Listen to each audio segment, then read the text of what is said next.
Hello and a warm welcome to our viewers. We are back at the video channel of International School of Hospitality Management. This is Abhishek Datta Roy, where we will discuss topics on aviation, tourism, hospitality and hotels. Today we are proud to have Mr. Stanford, who has been with the ISHM as an aviation faculty and trainer. And welcome to our show, Stanford. Thank you for having me, sir. Always. Would you please tell our viewers something about yourself or about your brief journey so far? Well, hello everyone. Very glad to have this opportunity to speak to you, sir. And I'm Stanford Hilt, and I've been in the aviation industry for around about a decade right now. It's been a good journey, a lot of ups and downs, but it's taught me a lot. Okay. And because of that, I am now here teaching the new generation on how to basically have good customer skills and abilities, so that the new people can go up there and basically enjoy themselves as aviation professionals. That's great. That's great. Now, I have a very simple question that I need to ask you, Yes, Stanford. sir. That is, does having an experience in the hotel industry, now, as you all know, hotel industry is a part of the hospitality industry, as is aviation, which is also a part of the aviation industry. So, does having a hotel industry, does it help a candidate get a job in the aviation sector? Well, I would say, of course, so it does. As we all know, the aviation industry and hospitality, and hotel industry do have certain things that are very similar. Okay. For example, customer relations, dealing with customers, and also customer service handling, situational handling, dealing with many different cultures and people that are coming from abroad as well. So there are many transferable skills that are available for the hotel industry that are transferable to the aviation industry, although they do require certain training.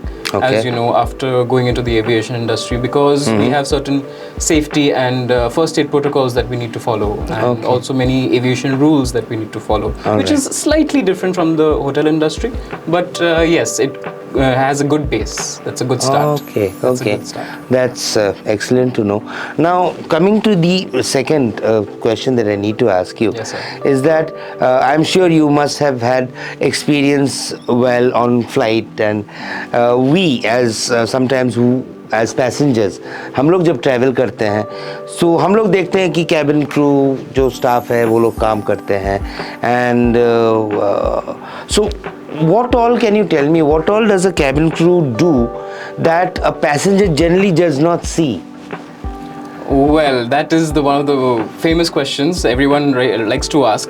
So the basic thing is, like, as a passenger, if I look at myself as a passenger, I'll go on board and I will see mostly the crew having to do service. Yes. So that is the main thing that we normally see every day. But however, there is a lot more that is hidden under the covers. Okay. So the thing is, let me just go through my day as a cabin crew. So start early in the morning, depends on the timing, very flexible timing, as you know. So we start early in the morning, we go to our base, we sign in. We also have a medical checkup. Every single day we have a medical checkup. So we have to have a breath analyzer test. Okay. That is to suggest basically how much of alcohol we have consumed, which actually we're not allowed to. I see. So we are tested every single day for the same. Also, drug tests are also there for some individuals, based just on availability of the test. Well, after that, we need to go for briefings. Now, in these briefings, we talk a lot about your safety and emergency protocols, that we are going to go ahead with in this flight itself. Okay. So once you do that, we go on board. There are many safety aspects. There are many safety equipments that we need to check. Everything is all right there. The cleanliness of the aircraft, catering. We have to ensure that all the rules are followed during refueling as well. So there are a lot of things that we do on board that normally passengers don't really see. Okay. And the main thing I would say is the safety and first aid training that we go through, because it's rigorous. It's absolutely rigorous. Okay. Safety training is the longest one, and service that you see normally every day is the most shortest training that we go through. So all that I can say is basically what a passenger sees is only the tip of the iceberg. Exactly. And a lot goes underneath. A lot. Okay, a very interesting question, Stanford, and that is cabin crew, flight steward, air hostess, flight attendant. Yes. So many names, but I believe the job is same. So are they all the same or it's different? To give you a very simple answer, sir, it's all the same. Okay. Absolutely all the same. But I would say, I could like break it down a bit. So I just start with cabin crew. Now this is normally a very general term that is used by all airlines and all around the world. It basically is a very gender neutral word or phrase basically that actually before we used to use flight steward, for example, or air hostess also, for example, which meant a male cabin crew or a female cabin crew respectively. So that was in the past where we had a lot of gender biased employees and staff hiring at that time. But since the social structure of our environment has changed a lot, now we are trying to include very gender neutral words such as cabin crew or flight attendant. But basically they all mean the same. They all mean the same. Yes. All right. Now coming to perhaps a very, I would not say a controversial, but a very thought-provoking question. Okay, I don't like being provoked, but okay. No, what I meant to say is, yes, sir. Gaining weight. Does it, what if I'm a cabin crew and I start gaining weight? What is the consequence? Well, see, the thing is that gaining weight until your BMI is okay. BMI. So basically body mass index, which is calculated based on weight divided by the square of your height. So you can do that. All right. So that is your BMI, and now if you go beyond that, now see, if you go on board, you have a certain uniform.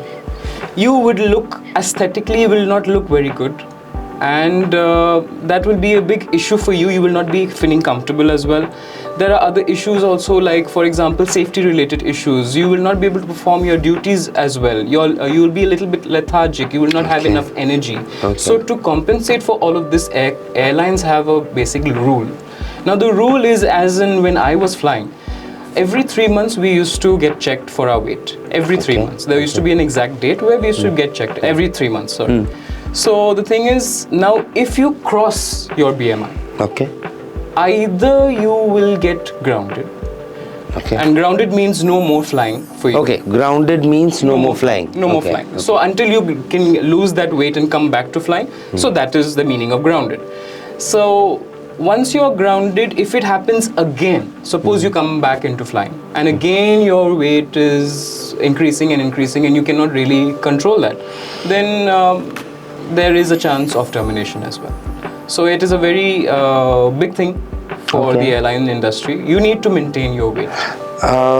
Coming back to what you said just now about grounded. Yes. So when a person or a cabin crew or that person is grounded, what are the duties that he or she performs? Basically no duties. We are absconded from duties. This is basically like class being suspended. So you will not perform any duties at all, and you will not be paid also for the same. So until you can lose that weight, you got to work hard till you come back. Oh my God. That's okay. It's hectic. So I have to check my weight here. Yes, definitely. Mostly not weight, rather I have to check my BMI. Yes, your BMI. I have to check BMI is more important. I have to check my BMI. Now, further coming back to another question is, how long can I fly as a cabin crew? Well, that I can only give you a simple answer for that, and that's it all depends on your fitness. So we can fly till around 35 to 40. It depends on your fitness. However, we have contracts. Now, all our contracts are based on 3 years. Once you complete that 3 years, depending on your performance of the 3 years, the contract will be renewed. So depending on that, now suppose you reach an age of 40 Right. And you have a medical test every 3 years as well. Okay. So if you don't cross that medical test, you might get grounded again, or you might get terminated. Or if you, after you cross 40, the contract changes from 3 years to 1 year, so that they can check your medical fitness regularly. I see. So it's that way. So you can even fly till you're 45. That's only in domestic. Now, if you go to international airlines and also some airlines like Air India, there are crew that they take till the age of 60 as well. Okay. So there are some airlines that do that. So, all right. It depends on the culture and the rules of the country. Okay. Based on your, basically, it is your fitness that counts. Yes. Basically, it is as your long fitness. as you're fit and happy flying, you can do the work. Okay. So, what are the options after a cabin crew? What am I looking at that I have done my job, or as you said, there are many reasons why I might stop being. Or so, what are the other options that I'm looking at after? Well, one of them you're looking at. Yes. So I was a cabin crew for a long time, and now basically I am an aviation instructor and a teacher. Okay. So that was my passion. So that is why I followed this industry. But there are other things that you can do as well. For example, you can go into management, or you can go into head flights. For example, lead cabin crew or a cabin crew supervisor, where you only have to look at this crew and see if they're doing their jobs properly, they're doing their duties properly, they're following their DGCA rules properly. So DGCA? DGCA is Directorate General of Civil Aviation. That heads our whole safety protocols of our airlines in India. So yes, you can get into management. Also, you can get into ground as well. So you can go back to ground operations. Now, ground operations, you have customer handling, you have ramp services. So there are many aspects you can get into. Like me, if you wish to pursue teaching, so if you want to teach the new generation what it is to become a cabin crew or a ground staff, you may go for that as well. A lot of cabin crew, I've seen the trend that a lot of cabin crew are starting their own business. Okay. So that is another entrepreneurship also is a very nice thing for you to do. Okay. What is the best thing in a cabin crew's life? Best thing? Okay. There are a lot of good things about cabin crew. Well, for me personally, I would say meeting new people, discovering new cultures, going to different places, discovering new places, roaming around in those places. By the way, we get layovers. Layovers is a stayover, basically in either a 5-star or a 6-star hotel, and you get to roam around in that place and live luxuriously. So that is a really nice thing about cabin crew. And well, the timings also are flexible. There are some days, like for example here, you have maybe 1 or 2 offs a week. That's right. And that in cabin crew life, sometimes you might have a home standby where it gets maintained and you don't have to fly. So sometimes you're just flying for 3 days in a week, or sometimes maybe even 1 day a week. It depends on the availability of flights. All right.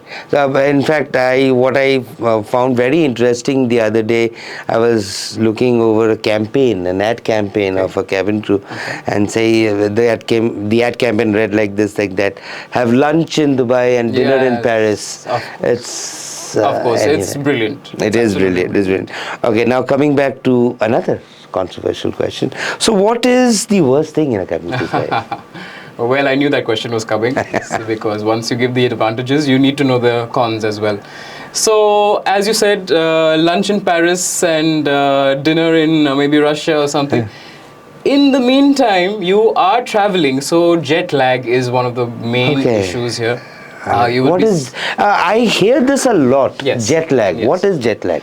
Basically, you have a body clock inside of you. Okay. So now this body clock, it is used to a certain timing, used to a certain time of you getting up, used to a certain time of you eating, sleeping, all these kind of daily activities. Your body clock is available for that.